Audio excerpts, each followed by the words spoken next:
Shabbat Shalom, everyone. As we enter Shabbat, we note that this is also the end of Rosh Chodesh.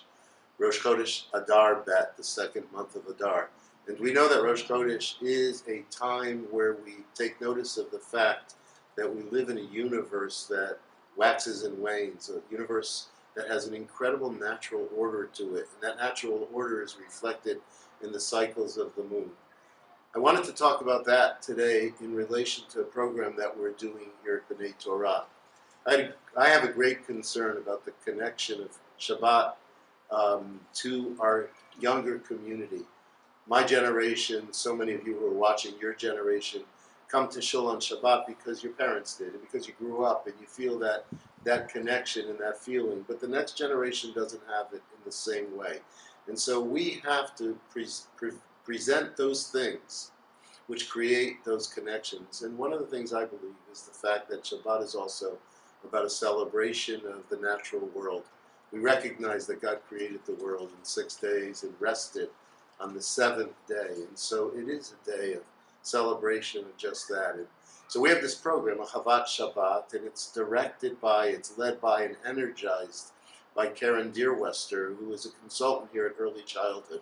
Karen, would you just, in a very short period of time, tell us a little bit about Ahavat Shabbat and what it's meant for our youngest families? It's been magnificent because it's helped our families take that pause on a regular basis, to know Shabbat is coming every week, and that every other week we get together here at the beach, at the Arboretum, Green K, all around our county, and Rabbi comes everywhere dressed in less than his main sanctuary attire, but still with that holiness and that respect, to pause for us to celebrate, for us to welcome Shabbat, and for us to have a glimmer of peace in a crazy world. And I think it's changed us, it's changed our lives, and it's changed our families. That's wonderful. So we're in nature. The kids have a sensory experience. They're given